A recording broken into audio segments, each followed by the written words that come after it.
एक समय की बात है। हजारों बौद्ध भिक्षु एक बौद्ध भिक्षु को घेर कर खड़े हुए थे। सभी भिक्षु इंतजार कर रहे थे कि वो एक भिक्षु जिस पर उन सब की निगाहें टिकी हुई थी वो उनको क्या ज्ञान देते हैं।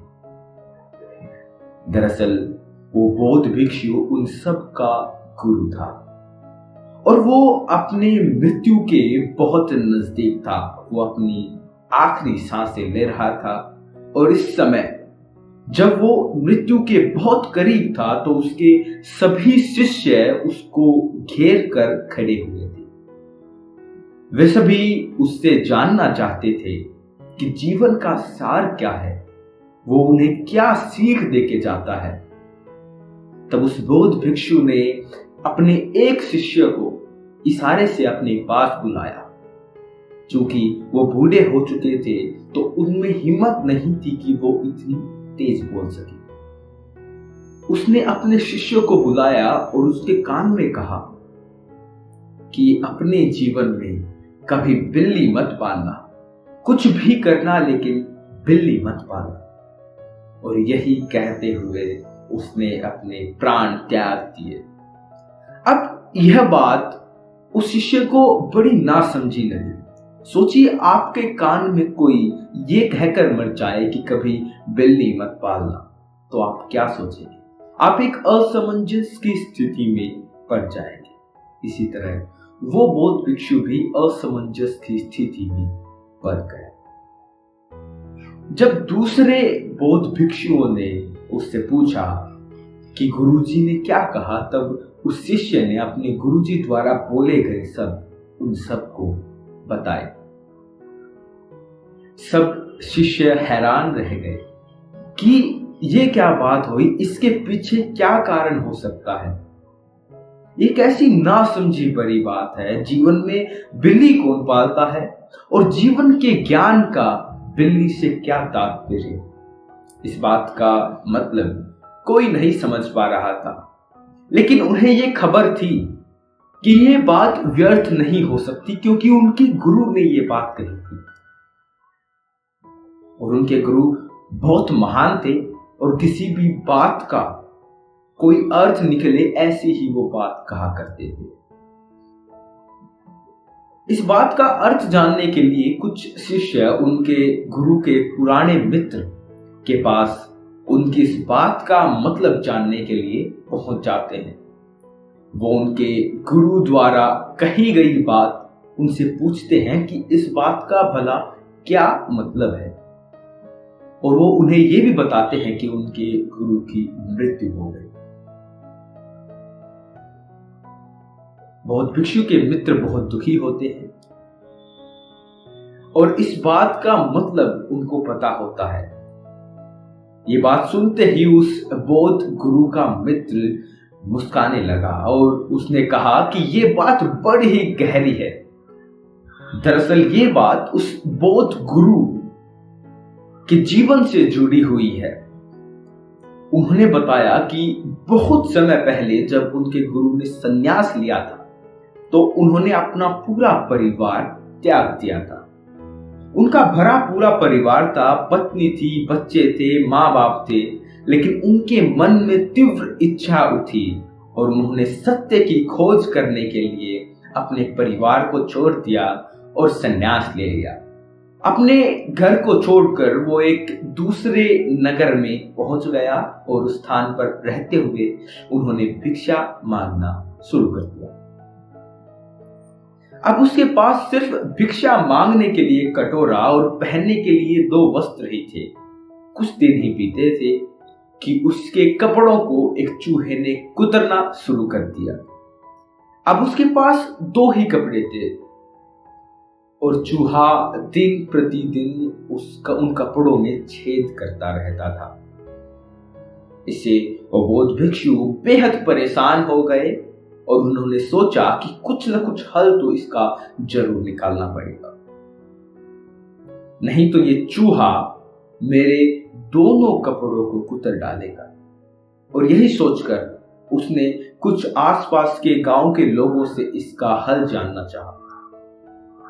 कुछ लोगों ने उन्हें राय दी कि अगर चूहे को दूर भगाना है तो तुम्हें बिल्ली पालनी पड़ेगी। अगर बिल्ली होगी तो चूहे नहीं होंगे। बिल्ली सब चूहों को खा जाएगी और चूहे तुम्हारे वस्त्रों को कुतर नहीं पाएंगे।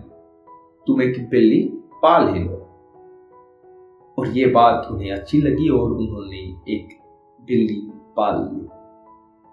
अब चूंकि बिल्ली और चूहे में मित्रता तो होती नहीं, तो बिल्ली ने चूहे तो खत्म कर दिए, लेकिन बिल्ली को पालने के लिए दूध चाहिए होता था। अब वो भिक्षा मांगने जाता तो साथ में भिक्षा में दूध भी वो मांगता था। और कुछ दिन तक वो अपनी बिल्ली को ऐसे ही दूध पिलाता रहा। लेकिन कुछ दिन बाद कुछ लोगों ने उसे राय दी कि भिक्षा में दूध मांगना अच्छा नहीं लगता। तुम एक काम करो, एक गाय पाल लो। गाय पाल लोगे तो उसके दूध से तुम्हारी बिल्ली भी पलती रहेगी और तुम्हारे लिए भी दूध की कुछ व्यवस्था हो जाएगी। और यही कहकर उस नगर के कुछ लोगों ने उसको एक गाय दान में दे दी। भिक्षु को लगा कि हाँ, यही सही रहेगा और बिल्लू को भी दूध पिला दूंगा और बदले में मुझे भी कुछ दूध मिल जाया करेगा। और ऐसे करते करते उसका जीवन फिर से चलने लगा। लेकिन एक दो दिन बाद ही उसे पता चला कि गाय को खिलाने के लिए और उसकी देखभाल करने के लिए चारा भी चाहिए होगा। और मैं तो भिक्षा मांगने जाता हूं, मैं उसकी सेवा कैसे करूंगा? अब गाय की देखरेख कौन करता? और ये समस्या उसके लिए बड़ी होती जा रही थी। इसका कुछ न कुछ हल उसको निकालना ही था।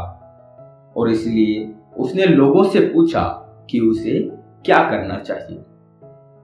लोगों ने उन्हें बताया कि गांव में एक विधवा है। विधवा वो होती है जिसके पति मर चुके होते हैं। गांव में एक विधवा है और उसके पास कुछ खास काम नहीं है। वो तुम्हारी गाय का ध्यान रखेगी, बदले में तुम्हारा भी ध्यान रखेगी। तुम बस उसे रहने के लिए कुछ जगह अपने पास दे दो और वो तुम्हारे सारे काम खुद ही कर दिया करेगी। इसी उम्मीद से उस भिक्षु ने अपने घर पर उस विधवा को रख लिया। अब वो बेफिक्र होकर भिक्षा मांगता, अपनी ध्यान साधना करता और दूसरी तरफ वो विधवा स्त्री उसकी गाय का ध्यान रखती, उसके लिए चारा लाती, उसका दूध निकालती और साथ में उस घर की साफ सफाई भी कर दिया करती थी। वो विधवा दिखने में काफी सुंदर थी। चूंकि वे दोनों साथ में रह रहे थे, उस बौद्ध भिक्षु और विधवा में प्रेम हो गया। प्रेम होना जाहिर था क्योंकि हर समय वो दोनों एक साथ ही रहते थे और दोनों का व्यक्तित्व बहुत ही आकर्षक था। जहां पर बौद्ध भिक्षु जवान था, वहीं पर वो स्त्री अपनी खूबसूरती में चार चांद लगा रही थी। इसी तरह से प्रेम करते हुए जब उन्हें कुछ दिन बीत गए तो वो विधवा स्त्री गर्भवती हो गई और उसके पेट में उस भिक्षु का एक बच्चा पलने लगा। अब उस बौद्ध भिक्षु के पास उस विधवा स्त्री से शादी करने के अलावा कोई रास्ता नहीं था। उसने लाख उपाय सोचे, लेकिन उसे एक भी उपाय न सूझा। ना वह उस स्त्री का गर्भपात करवा सकता था क्योंकि वो हिंसा होती, और ना ही वो इस दशा में उस विधवा स्त्री को अकेला छोड़ सकता था क्योंकि सबकी जिम्मेदारी उसके कंधों पर थी। इस कारण को चलते हुए उस बौद्ध भिक्षु को उस विधवा स्त्री से शादी करनी पड़ी। वो लौटकर वहीं पर पहुंच चुका था जहां से उसने अपने जीवन की शुरुआत की थी। उसने अपने पूरे घर परिवार को छोड़ा सत्य की खोज के लिए, लेकिन अब दोबारा उसका परिवार बन चुका था। सत्य की खोज करने के मार्ग में ऐसा क्यों हुआ कि वो दूसरी बार ऐसे ही पड़ाव पर पहुंच गया था जहां से उसने अपने परिवार को छोड़ा था? ये एक पहिए की तरह हो गया, जहां से उसने शुरू किया वहीं पर वो वापस आ गया। दूसरी शादी कर ली, दूसरा परिवार बना लिया, और अब उसे एहसास हुआ कि इस सारे फसाद की जड़ वो बिल्ली थी।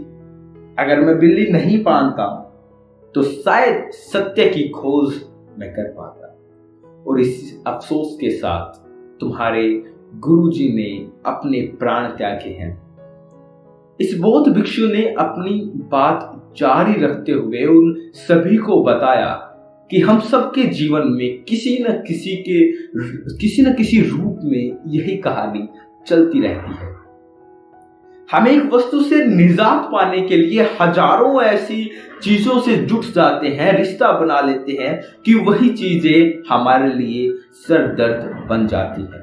किसी शादीशुदा को कोई लड़की पसंद आ गई, उसके मन को चूहे ने कुतर दिया और उसको वो चैन से जीने नहीं दे रहे, और इसीलिए उसने आगे बढ़कर उससे रिश्ता जोड़ लिया। और अब उस रिश्ते को बनाए रखने के लिए उसे हजार झूठ बोलने पड़ेंगे, अपने परिवार से, अपनी पत्नी से। आखिरकार वो पाएगा कि यही गलती वो अपने अतीत में, अपने जीवन में कितनी बार कर चुका है, और फिर से उसी जाल में आकर फंस गया। अब उसका कोई निष्कर्ष निकल ही नहीं रहा।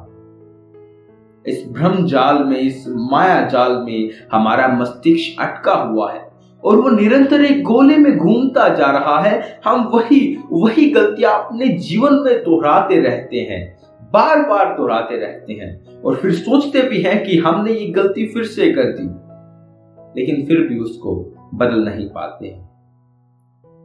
इन सब समस्याओं की मुख्य जड़ होती है हमारी वासना। जब हमारे मन में वासनाएं अपना घर बना लेती हैं तो हम उनको पूरा करने के लिए तरह तरह के प्रयोग करते हैं। उनको पूरा करने के लिए हमारा मन अपने ही बनाए हुए भ्रम जाल में फंसता चला जाता है, और आखिरकार हम पाते हैं कि हमारी वासनाओं ने हमारे मन को अपना गुलाम बना दिया है, और अगर हम चाहे भी तो भी हमारी वासनाओं से छुटकारा नहीं पा रहे। इस समस्या से अगर हमको छुटकारा पाना है तो हमें समझना होगा कि हमारे मन में वासनाएं कैसे पनपती हैं। अगर हम ये समझ पाते हैं कि हमारा मन वासनाओं के अधीन किस प्रकार होता है, तो हम ये भी समझ पाएंगे कि इन वासनाओं से हमें अपने आप को कैसे बचाना है। दरअसल कोई भी भौतिक सुख जो आपको दुख को भुलाने में आपकी थोड़ी सी भी मदद कर देता है, कुछ देर के लिए आपको सब कुछ भुला देता है, एक सुख रूपी तत्व की अनुभूति करा देता है, वही आपकी वासना बन जाती है। आप परेशान हैं, आप दुखी हैं, आप चाहे कोई भी कारण हो, और उसी वक्त आपने शराब पी ली या कोई और नशा करा दिया किसी ने, और आपको लगा कि मैं तो अपना दुख पूरी तरह से भूल गया था और मुझे तो बड़ा आनंद आया, और जब ये ख्याल पनपता है तो वो आपकी वासना बन जाता है, और धीरे धीरे कब आप अपनी वासना के गुलाम हो जाते हैं आपको पता भी नहीं चलता। जिस प्रकार उस भिक्षु को पता नहीं चला था कि समय बीतते बीतते कैसे वो वहीं पर आकर खड़ा हो गया जहां से उसने शुरुआत की थी। याद रहे, कोई भी वासना हमारे दुख से हमें छुटकारा नहीं दिला सकती, शायद थोड़े समय के लिए, लेकिन छुटकारा नहीं। वो थोड़े समय के लिए हमें उस दुख से दूर ले जा सकती है, लेकिन उन दुखों से छुटकारा नहीं दिला सकती। अगर हमें उनसे छुटकारा पाना है तो हमें समझ से काम करना होगा, अपनी सोच से काम करना होगा। उनसे दूर भाग जाना, अपनी तकलीफों से, अपनी मुश्किलों से दूर भागना, ये उसका हल नहीं हो सकता। अगर आपके मन में कोई दुख है, समस्या है, परेशानी है, तो कभी भी उसको किसी और माध्यम से शांत करने की कोशिश मत करना। बस ये समझना कि दुख हर एक के जीवन में होते हैं, हमें ये शरीर मिलना खुद एक दुख है, सबसे बड़ा दुख है। मृत्यु लोक में आना सबसे बड़ा दुख है। जिस पृथ्वी पर हम रह रहे हैं उसे मृत्यु लोक भी कहते हैं। आज ये शरीर जवान है, कल ये बूढ़ा भी होगा, हमसे चलना भी मुश्किल हो जाएगा। तो ये शरीर खुद दुख का कारण है। इससे बड़ा दुख और क्या हो सकता है? इसीलिए अपने दुखों का मूल मिटाने के लिए उस दुख की प्रवृत्ति को समझो और यह समझो कि ये दुख इस शरीर को हो रहा है, ये दर्द, ये दुख इस भावनाएं इस मन की है, इस मस्तिष्क की नहीं है। आप कुछ और हैं, आप अलग हैं, जो बिल्कुल शांत हैं, बिल्कुल मौन हैं। वो शरीर आप हैं ही नहीं तो दुख आपके कैसे हो सकते हैं? वो समस्याएं आपकी कैसे हो सकती हैं? और जब आप इस बात का एहसास कर लेते हैं कि आप शरीर नहीं है, आप मन नहीं है, तब आप अपनी बहुत सारी समस्याओं से, बहुत सारी उलझनों से तुरंत मुक्ति पा सकते हैं। लेकिन इसके लिए प्रतिपल हमें ये याद रखना होगा कि हम शरीर नहीं हैं। अगर चोट पहुंच रही है, दर्द हो रहा है, तो हमें समझना होगा कि ये दर्द या चोट इस शरीर को है या मन को है, मुझे नहीं है।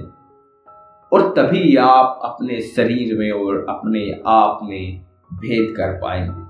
तब आप अपने आप को दो हिस्सों में बांट कर ये देख पाएंगे कि जिसे दुख मिल रहा है वो शरीर है। जो ये देख पा रहा है कि वो शरीर को दुख मिल रहा है वो साक्षी है, वो आप हैं।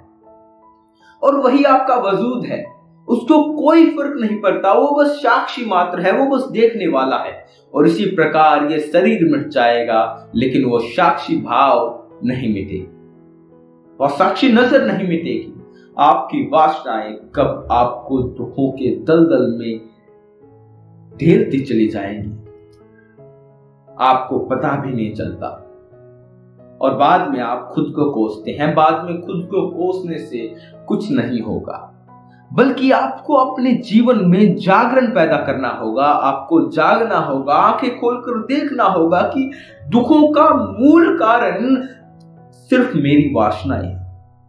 अगर मैं अपनी वासनाओं पर काबू पा सकता हूं तो मैं अपने दुखों पर भी काबू पा सकता हूं। आपके पड़ोसी ने एक अच्छा घर बना लिया और आपके अंदर वासना उठी उसे देखकर कि मैं भी अपने एक ऐसा घर बना लेता हूं, और उस घर को बनाने में अपनी सारी पूंजी लगा दी। घर के सारे जेवर बिक गए, सारे खेत बिक गए।